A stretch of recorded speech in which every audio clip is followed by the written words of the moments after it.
এখানে যারা প্রবাসীদের নিয়ে সমস্যা আছে, ধরেন এখানে অনেকে ইররেগুলার হয়ে গেছে, অনেকে কাজ পাচ্ছে না, সব ব্যাপার তুলে ধরবো। আমাদের প্রবাসী ভাইরা হচ্ছে আমাদের রেমিটেন্সের উৎস, ওনারা অনেকে অনেক কষ্টে আছেন।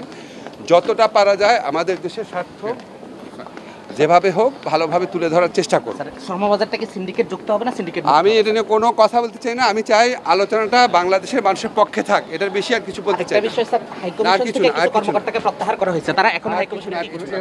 ঠিক আছে স্যার, আপনি এটা পরে দেখবেন, এটা হ্যাঁ পড়বো আর রিল্যাক্স। বহুল প্রত্যাশিত মালয়েশিয়ার শ্রমবাজার বাংলাদেশিদের জন্য আবারও উন্মুক্ত হতে যাচ্ছে।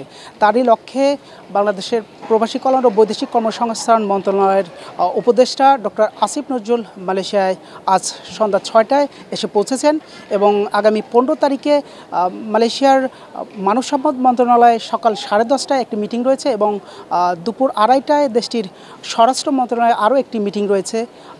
এই মিটিংগুলোতে আসলে নির্ধারিত হতে যাচ্ছে বাংলাদেশি শ্রমিকদের ভাগ্য, অর্থাৎ ঠিক কোন প্রক্রিয়াতে কবে নাগাদ বাংলাদেশিদের জন্য আবারও মালয়েশিয়ার শ্রমবাজার উন্মুক্ত হবে। আপনাদেরকে আরেকটু জানিয়ে রাখি, ইতিমধ্যে কিন্তু মালয়েশিয়া যে 15টি সোর্স কান্ট্রি থেকে যে বিদেশি শ্রমিক সরবরাহ করে থাকেন, বাকি 14 দেশ থেকে কিন্তু অলরেডি শ্রমিক নেয়ার কিন্তু কার্যক্রম কিন্তু শুরু হয়ে গেছে, কিন্তু বাংলাদেশের এখনও পর্যন্ত শুরু হয় নাই। সেই শুরুর লক্ষ্যেই কিন্তু প্রবাসী কল্যাণ মন্ত্রণালয়ের যে উপদেষ্টা তিনি মালয়েশিয়া সফর করছেন।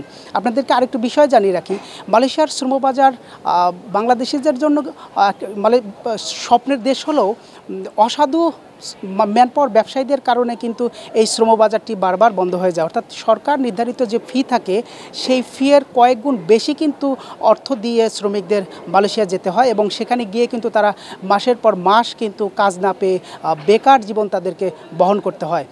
স্বাভাবিকভাবেই এই সকল শ্রমিকরা যারা প্রায় 5 লাখ 5.5 লাখ টাকা চড়া সুদে ঋণ নিয়ে বা নিজেদের অন্য জমি বা ঘর বিক্রি করে যারা মালয়েশিয়া পাড়ি জমান, এরপরেও কিন্তু দেশটিতে পৌঁছে যারা মাসের পর মাস বেকার থাকেন, তখন কিন্তু এই বিষণ্ণতা বা এই চাপ কিন্তু আসলে দেশে থাকা পরিবারের উপরও কিন্তু আসে। অনেক শ্রমিক কিন্তু মালয়েশিয়াতে এই বেকারত্ব জীবনের কারণে এসে মালয়েশিয়া এসে প্রত্যাশা অনুযায়ী কাজ না পাওয়ার কারণে কিন্তু অনেকেই কিন্তু আত্মহত্যাও করেছেন।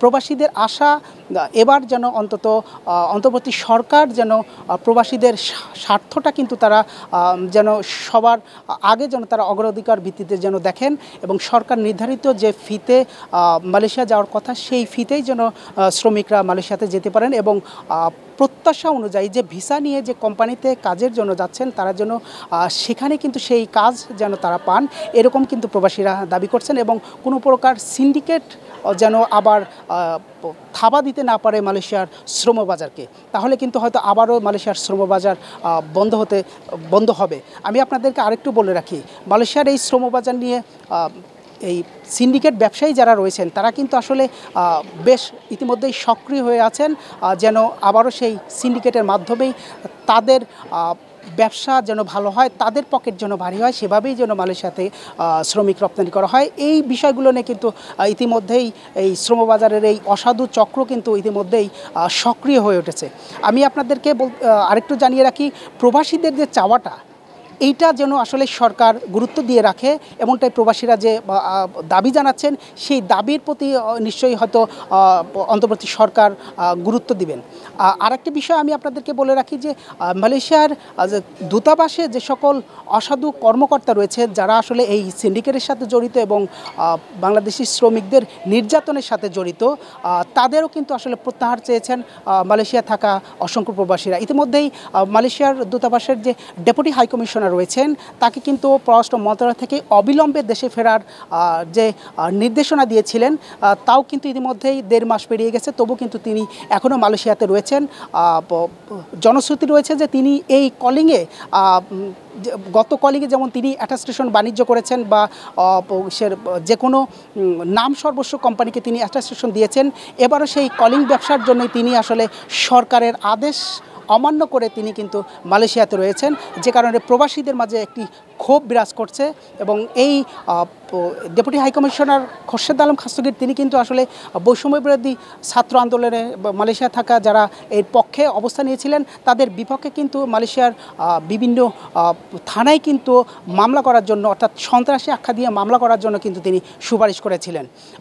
এখন যে অন্তর্বর্তী সরকারের ডক্টর আসিফ নজরুল উপদেষ্টা তিনি যখন মালয়েশিয়াতে সফর করছেন, তিনিও কিন্তু আসলে বৈষম্য বিরোধী ছাত্র আন্দোলনের সম্মুখ সারির যোদ্ধা ছিলেন।